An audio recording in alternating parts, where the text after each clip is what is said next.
한 주간 평안하셨죠? 여러분과 여러분 가정 위에 하나님의 풍성한 은혜가 임하기를 소망합니다. 요즘 행복하십니까? 어떻게 행복합니까?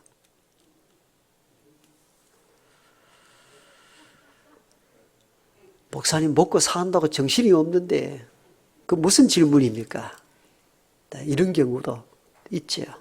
사실은 우리가 행복이라는 것을 떠올릴 수 없을 정도로 힘이 들고 바쁘게 살아갑니다. 그러다 보니까 행복합니까? 이 질문도 드리기가 매우 어렵고 선뜻 대답하기가 곤란한 면도 있긴 합니다. 그런데 이렇게 자세히 생각해 보십시다. 그렇게 열심히 사는 이유가 무엇입니까? 오늘날 힘들고 어렵다고 버티고 이 고난 가운데에서도 견디는 이유가 뭡니까? 행복하자고 하는 거거든요, 사실은. 행복하려고 발부둥 치는 거예요. 그런데 행복은 생각지도 않고 그냥 막 살아간다는 거죠. 저와 여러분들이 행복하기를 소망합니다. 우리가 열심히 사는 이유, 어렵고 힘들 때 버티고 견디는 이유도 사실은 따지고 보면은 행복하려고 그러는 거예요. 그렇기 때문에 행복을 추구하는 것은 당연합니다. 예. 죽어서만 천국 가는 것이 구원이 아니고 예수를 믿을 때 오늘 현재적으로 임하는 구원이 행복인 줄 믿습니다.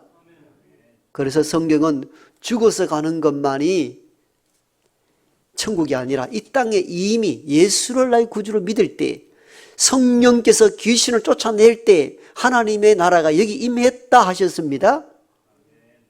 우리를 얽어매고 있는 모든 것으로부터의 자유와 구원, 이 모든 것이 사실은 구원인 거죠. 그러니까 현재의 행복한 것도 행복을 추구하는 것도 당연합니다. 그래서 오늘을 살아가는 우리 모두가 현재 가운데에서도 행복하셔야 합니다. 행복이 어디 있습니까? 행복은 어디 가서 찾을 수 있습니까? 잠언서에서는 행복이 여기 있다 말씀하고 있는데 바로 여호와를 경외할 때 행복이 거기 있다 말씀합니다. 오늘 잠언 15장 16절에는 가산이 적어도 여호와를 경외하는 자가 크게 부하여 번뇌하는 자보다 나으니라. 쉽게 풀어 해석하면 이런 말씀이잖아요.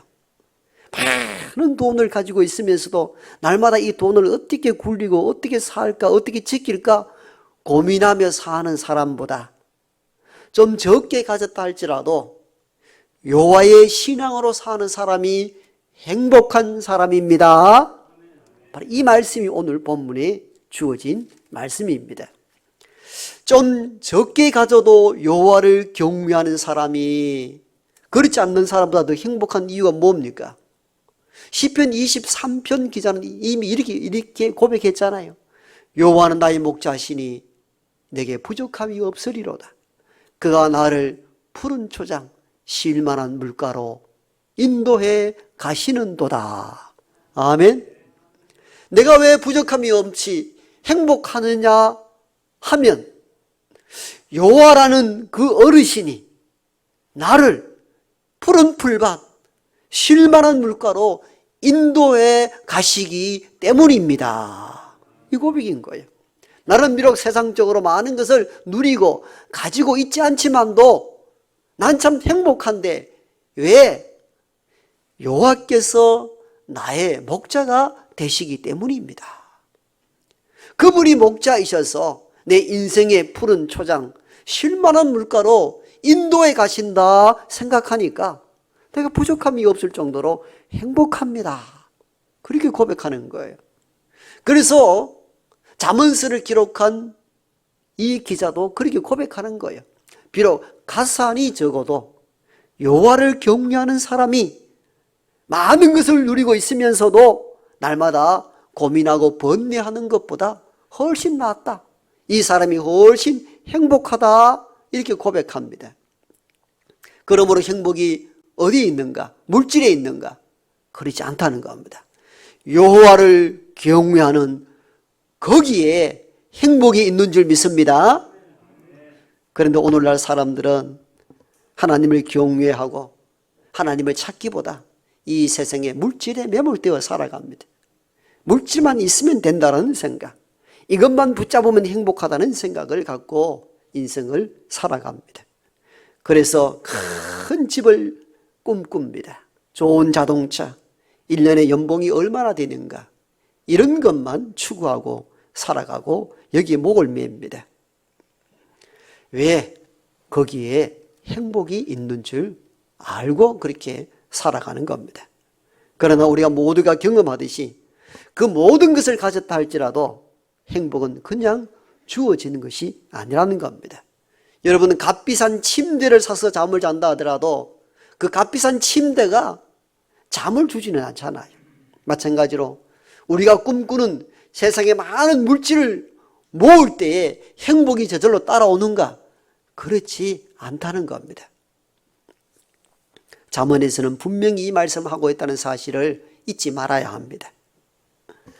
어떤 은행 지점장이 쓴 글에 이런 내용이 나와 있었습니다. 창구 직원들은 예금, 출금, 다양한 소소한 일상에 대한 은행 업무를 보는데 지점장은 아주 큰 고객들, 큰 고객이란 어떤 고객이겠습니까? 돈을 많이 맡기는 고객들을 주로 상대하는데 그 가운데 특별한 두 분이 아직까지 생생히 기억이 남아 있다고 합니다. 어떤 고객인가 하면요, 돈이 어마어마하게 많은 할아버지 한 분이 기억이 난다는 겁니다. 우리가 생각할 수 있는 돈의 수치가 아니더라는 겁니다. 너무너무 많은데, 너무 많은 돈을 가지고 있다 보니까 이 은행에만 돈을 맡기는 게 아니고 시중에 은행, A은행, B은행 곳곳에 돈을 분산하여 이렇게 맡겨놓은 겁니다. 그리고는 이 부자 할아버지가 하는 일이 뭐냐면은 그 일주일에 2번, 3번 은행을 다 돈을 맡긴 은행을 다 다니면서 오늘 금리가 얼마나 올랐는가, 이걸 이제 메모한다는 거예요. A은행은 내가 맡긴 금리 3% 이자를 준다. B은행은 2.5%다. 다 계산해서는 가장 금리를 낮게 주는 은행을 찾아간다고 합니다. 그리고는 가서는 A은행이는 내 예금 이자를 3% 준다는데 이 은행은 왜 1%냐? 3%를 올려달라. 그렇지 않으면 빼가겠다는 겁니다. 돈을 어마어마하게 맡긴 사람이 하는 이야기니까 어떻게 하겠습니까? 이런 광경을 보면서 이 은행 지점장이 그렇게 고백합니다. 이 할아버지는 과연 이 많은 돈의 주인일까? 아니면 돈의 관리자인가? 그게 고민이 되더라는 거예요. 내 고객이 맞긴 맞는데 매주 몇 차례 은행을 나와서 금리가 얼마 되는가 메모하고 이걸 은행을 맡길까? 이걸 보면서 과연 돈의 주인인가? 돈의 관리자인가? 한 번도 돈을 제대로 쓰는 것을 보지 못했다는 겁니다. 달마다 돈 금리 오르는 것만 계산하더라는 겁니다. 그래서 이 은행 지점장이 그런 고백하는 거예요. 돈의 주인인가? 돈의 관리자인가? 과연 이 많은 돈에 대해서 이 할아버지는 행복한 할아버지인가? 이런 고민이 들더라는 겁니다. 두 번째 고객은 조물주보다 위에 있는 건물주를 만난 겁니다. 이 건물주는 얼마나 많은 큰 건물을, 대형 건물을 갖고 있는지 이 매월 이 월세 받는 것만 해도 돈이 엄청난 거예요. 그러니까 월세 받아가지고 이 은행에다가 이제 돈을 맡기니까 큰 고객인 것이죠.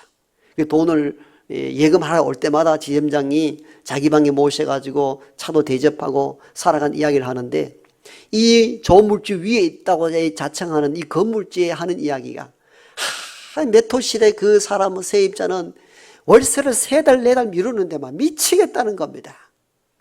어떤 전세입자는 전기가 고장 났다느니 하수구가 막혔다느니 뭐가 고장이 나가고 수리해야 된다느니 그런데 이 구두쇠라 가지고 어디 맡기질 않고 자기가 일일이 하수구 뚫으라고 하고 수도 고치러 가고 전기 고쳐주고 그러는데 살아가는 게 정신이 없다라는 거예요. 맞는 이야기잖아요. 그러니까 부자가 되었겠죠. 그러면서 이 지점장 하는 이야기가 그 이야기예요. 이 건물주는 이 건물의 주인인가, 건물의 관리인인가. 은행 지점장 보기는 건물 관리인에 불과하구나. 건물을 가지고 있지만도 그 안에 사는 세입자가 주인인지 건물주가 주인인지 혼란스럽다는 거예요. 왜? 진작 누리고 건물을 누리고 있는 사람들은 다 세입자들이라는 거예요. 여러분, 이 은행 지점장의 최종 고백은 그 부분입니다. 은행에서 돈을 굴리고 은행을 운영하는 지점장이 있지만도 많은 돈이 행복을 가져다 주지 못하구나. 은행 지점장이 그리스도인이었던 것 같아요. 그 고백을 하는 글을 읽어봤습니다. 여러분, 그렇습니다. 많은 재물이 행복을 통째로 가져다 주지 않습니다. 잠언에서 하는 이 하나님의 말씀을 경청할 수 있기를 원합니다. 가산이 적어도 여호와를 경외하는 것이 크게 부하여 번뇌하는 것보다 나으니라. 아멘. 좀 남들보다 상대적으로 가진 것이 많이 있지 않다 할지라도 여호와의 신앙으로 사는 사람이 행복한 줄 믿습니다. 여호와를 경외함으로 여러분의 삶이 날마다 행복한 삶이 되기를 축복합니다. 두 번째 행복이 어디 있는가 하면요, 행복은 서로 사랑하는 데에 있습니다. 오늘 17절에 보니까요, 채소를 먹으며 서로 사랑하는 것이 살찐 소를 먹으며 다투는 것보다 나으니라. 아멘? 아멘입니까? 비록 먹는 것이 시원치 않다 할지라도 가족 간에 형제 간에 서로 우애하며 사랑하며 살아가는 것이 진수성찬을 차려 먹고도 형제 간에 가족 간에 다투는 것보다 낫다는 겁니다. 이게 더 행복하다는 것입니다. 우리가 인생을 살아가면서 세상적 가치관이 머리에 들어있다 보니까 오해하는 경우가 있습니다. 무엇에 대한 오해냐? 잘 먹고 잘 살지 못한 사람들, 그 나라 백성들 참 불쌍하다고 생각하는 것, 그게 큰 오해입니다. 우리가 요즘 아프리카나 동남아 가난한 나라의 아이들이 이렇게 제대로 먹지 못한 아이들 보면 아이고 불쌍해라, 참 안 됐다 그러죠. 여러분, 우리나라가 경제적으로 보면은 경제 지표가 10위권 위에 안에 있습니다. 그리고 동남아나 아프리카 보면은 세계 빈국 가난한 나라들이잖아요. 그런 경제적 수치로 저들이 참 불쌍하다 이렇게 판단하는데, 여러분 행복 계수를 보면은 우리나라가 거의 꼴찌입니다. 행복 지수가 가장 높은 나라가 네팔입니다. 동남아의 나라들이 행복 지수가 우리보다 훨씬 높은 경지에 있어요. 실제적으로, 수치적으로. 그런데 우리는 그들이 잘 먹지 못한다는 이유로 참 불행하다 이렇게 표현합니다. 그건 우리가 갖는 오해입니다. 어쩌면 그들이 우리보다 더 행복합니다. 왜요? 비록 먹는 것이 별로 없지만도 사랑함이 있기 때문이 아니겠습니까? 저는 종종 EBS 세계 테마 여행 그 프로그램 참 자주 봅니다. 여러분도 좋아하시죠? 요즘은 코로나 시대에 여행 못해서 앉아서 세계 여행 다 하잖아요. 언젠가 미얀마 편을 제가 한번 봤어요. 미얀마는 한국의 한강이나 낙동강처럼 큰 강이 있는데 이라와디라는 강인데, 이 이라와디 강은 전국을 거의 이렇게 관통하여 흐르는 강입니다. 그 배는 각 도시와 지방과 연결해 가지고 수로를 통해 가지고 큰 여객선이 정기적으로 운행을 합니다. 그 일주일에서 보름까지를 그 이라와디 강을 통해서 저 옛날 수도 양곤까지 들어가는 그런 여객선인데, 그 여객선에 이 세계 테마 여행에 MC가 이제 타고 이제 여행을 하는 거예요. 가다 보면 사람을 많이 만나잖아요. 가판 위에서 또는 또 이렇게 사람 모여 있는 곳에서 한 어린 소녀를 만났습니다. 몇 살이냐 묻습니다. 16살이라 이야기합니다. 그 어떻게 여행을 가느냐 했더니 아니고 시골에서 도시 양곤으로 돈 벌러 간다고. 누가 오라 했느냐? 아니, 혼자 알아서 간다는 거예요. 16살 소녀가. 그래서 한국의 여행자가 그 16세 미얀마 소녀에게 다시 묻습니다. 꿈이 뭐냐고. 그러자 웃으면서 16세 소녀가 이렇게 말합니다. 시골에 남아있는 동생들 대학 보내는 것이 꿈이다. 이렇게 이야기합니다.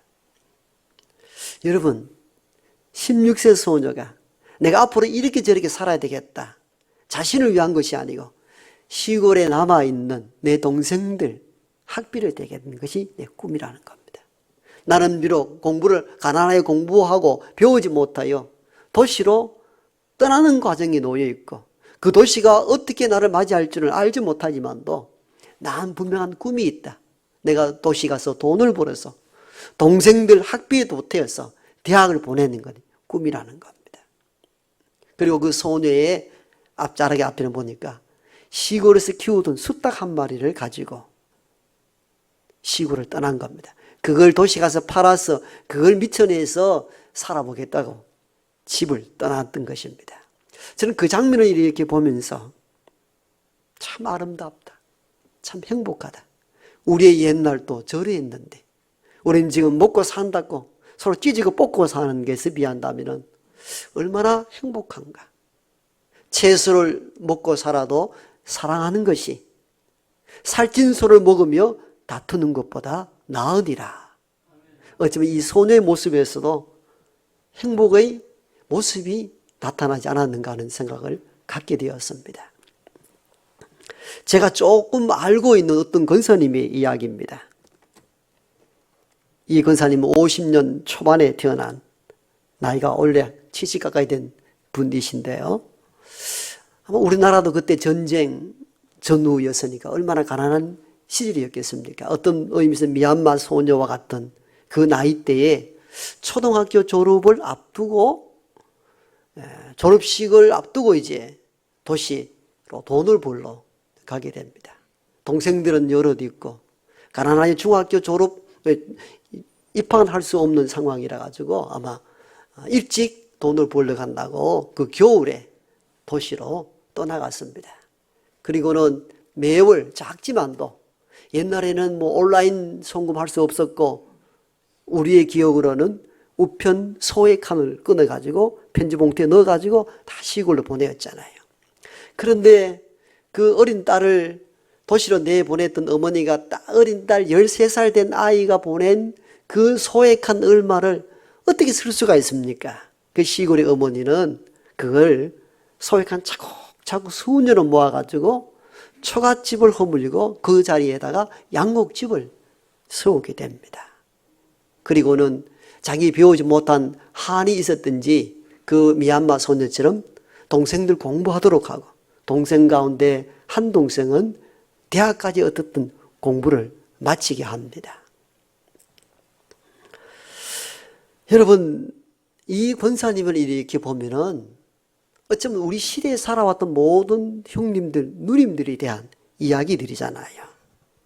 그 권사님이 초등학교 졸업을 하지 못하고 떠나고 그 졸업장이 시골에 그 권사님 어머님이 졸업식 끝나고 받게 되었는데 그 졸업장을 제가 사연을 알고 입수하게 되었습니다. 옛날 졸업장 어떤지 한번 보시겠습니까? 예. 727호 졸업장, 본적 경상북도, 이름 최위태. 이 사람은 국민학교 6개년의 전과정을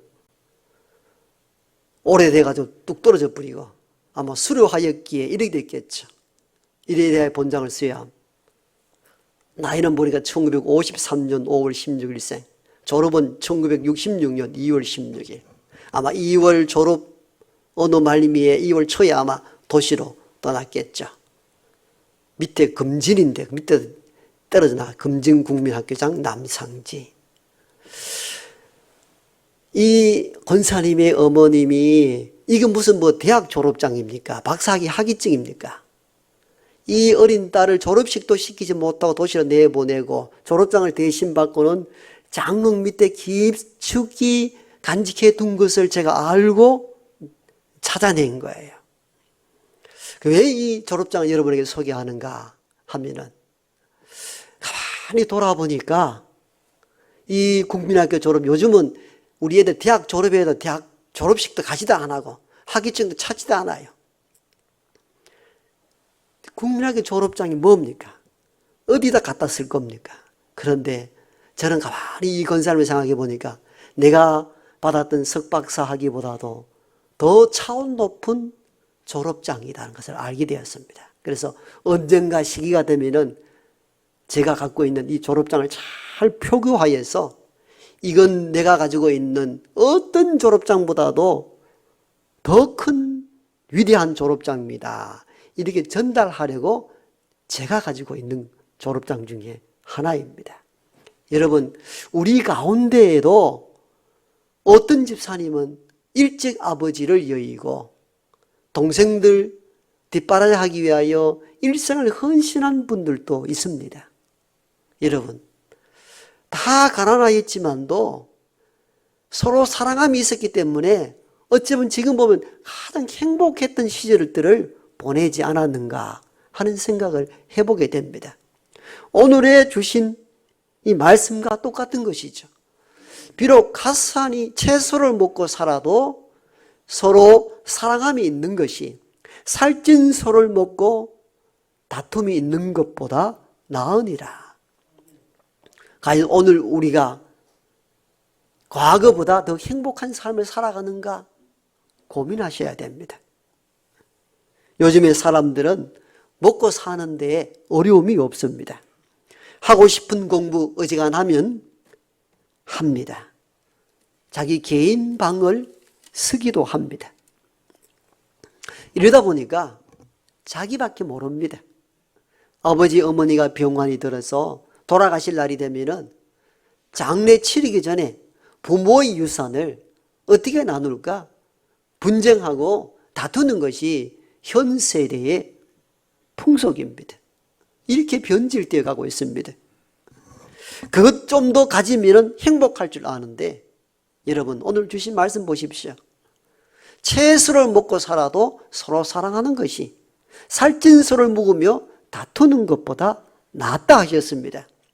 무엇이 행복인지를 바로 깨달아야 합니다. 탈무드에 보면요, 노예가 현실에 만족해야 하고 행복하다면 이는 자유자며 반대로 자유자가 현실에 만족치 못할 때는 노예가 된다. 이렇게 말씀을 탈무드에서 가르치고 있습니다. 물질이 필요하지만도 행복의 절대 기준이 될 수 없음을 가르치는 명구입니다. 그러므로 너무 돈 하지 마십시오. 오직 물질 모아야 뭔가 되겠다는 생각들을 그리스도인들은 가져서는 안 됩니다. 우리 기독교에도 이렇게 보면은 신년 축복 성회다 뭐다 보면은 다 물질 개념화되는 축복에 대한 이해가 너무 많습니다. 사실은 변질된 기독교입니다. 기독교가 물질이 많이 있어야 행복하다 말하는 성경 구절은 어디에도 없습니다. 물질이 필요 없다는 이야기 아니에요. 기본적으로 존재하지만도 물질이 행복을 가져다 주지는 못한다고 성경이 가르칩니다. 오늘 이 말씀을 우리는 마음 깊이 되새겨야 합니다. 여러분, 가산이 적어도 여호와를 경외하는 것이 많은 재산을 갖고 있으면서도 번뇌하는 것보다 더 행복합니다. 그러므로 여호와를 경외하십시오. 행복은 여호와를 참으로 내 목자 삼을 때에 거기서 출발합니다. 이걸 잊지 마셔야 합니다. 그리고 채소를 먹고 산다 할지라도 형제간에 가족간에 우애 있게 사랑하며 살아가십시오.